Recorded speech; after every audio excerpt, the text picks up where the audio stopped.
करते हैं। यहाँ पर एक बंधन लोहे की जंजीर है और दूसरी बंधन सोने की जंजीर। महात्मा कहते हैं भाई ये पाप पुण्य की जो बंधन है इसको जब तक आप जलाओगे नहीं तब तक अपने सच्चे लोग कभी नहीं जा पाओगे। उसको जलाने का उपाय केवल ऐसे संत महात्मा फकीर वक्त के सदगुरु परम गुरु जी महाराज जी हैं। इनके सानिध्य में इनकी रहनुमाई में हम और आप जब चलेंगे तो समझ लीजिए कि हमारे आपके पाप कर्म वह भस्म होंगे। क्योंकि रामायण में साफ लिखा हुआ है कि दरस परस मंजन और गाना हरे पाप निवेद पुराना, यानी दर्शन पर्शन से ही संत महात्मा का अगर दर्शन हो जाए तो आपके कितने जन्म का पाप नाश हो जाए। महात्मा इसीलिए अपने दरबार में बराबर यानी कार्यक्रम रखते हैं।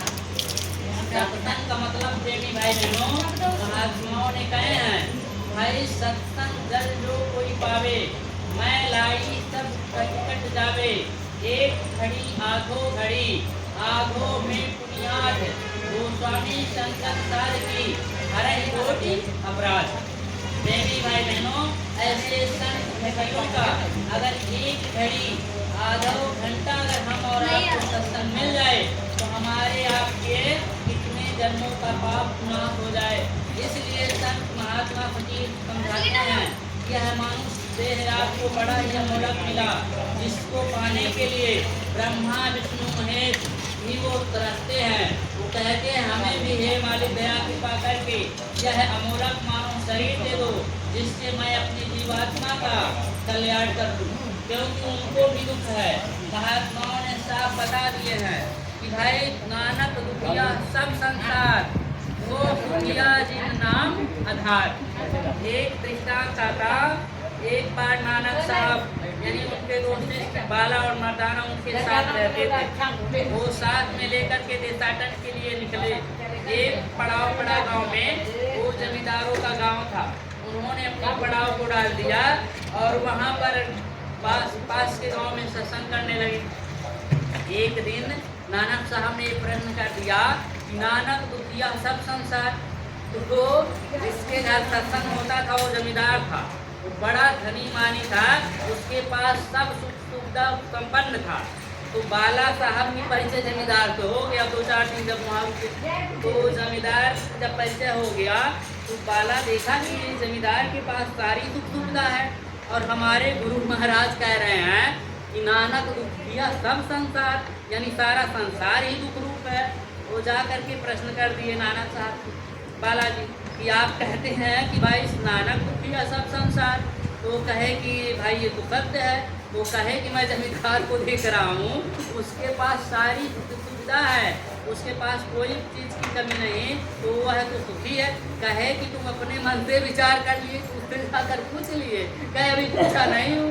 कहे जाकर पूछ कर बता दो वो सुखी है तो हमसे आकर बता दो। वो कहे ठीक है मैं जाता हूँ। अब जमींदार के घर गए, वो बेचारे एकांत में बैठे हुए थे। वो गए तो कहे कि महाराज आपके पास सारी सुख सुविधा है, आपको कोई दुख तो नहीं। इतना कहे बस जमींदार का गला बाहर आ गया। वो कहा कि अरे मुझसे दुखी कोई नहीं। वो कहे क्यों? वो कहे अपनी पूरी कहानी बताने लगे। जमींदार जी कहे एक बार मेरी स्त्री बीमार पड़ गई। उनकी स्त्री बड़ी सुंदर थी। वो कहे उस स्त्री को बचाने के लिए मैं बहुत धन खर्चा किया लेकिन वह स्त्री बच नहीं पाई, यानी बचने के कगार पर थी। उस समय वो कहे कि भाई जब मेरी स्त्री यदि डॉक्टरों ने जवाब दे दिया कि अब ये बचेगी नहीं, तो उस समय उनकी स्त्री ने कहा कि भाई आप तो दूसरा शादी कर लोगे। उन्होंने कहा कि नहीं मैं ऐसा नहीं करूँगा। फिर वह स्त्री को भरोसा दिलाने के लिए ऐसा वो कर्म कर लिए उनको शादी करने की जरूरत भी ना पड़ी। जब ऐसा वो कर्म कर लिए तो उनकी स्त्री की स्वास्थ्य में सुधार होने लगा। वो कहे कि वही स्त्री जब वह पूरी तरह से स्वस्थ हो गई तो आज वह मुझको नकार चुकी है। मैं किसी तरह अपने दिन को गिरकर बिता रहा हूँ, मुझसे दुखी कोई नहीं। गए नानक साहब के पास बालाजी। जब गए तो नानक साहब जी पूछे कि हाँ भाई बताओ जमींदार का क्या हाल है।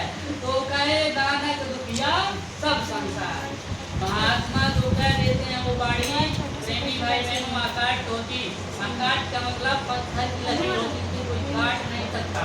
महात्माओं ने कहे हैं तजो यह चढ़कर चलो अब सतनाम। प्रेमी भाई बहनों, सुख पाना है तो महात्मा कहते हैं कि अपनी आत्मा को जगा लो और अपने सच्चे देश अमर लोक सत्यलोक में चलो, जहाँ पर आनंद की समुद्र लहरें मार रही और यहाँ पर एक कुछ भी नहीं। महात्मा जब भी इस धरती भूमि पर आए, इस धरती को स्वर्ग बनाने के लिए नहीं आए। उन्होंने ये बताया कि भाई आपको सुख पाना है तो आप अपने सच्चे देश सचखंड चलो, जहाँ पर परम प्रकाश दिन राति नहीं चाहिए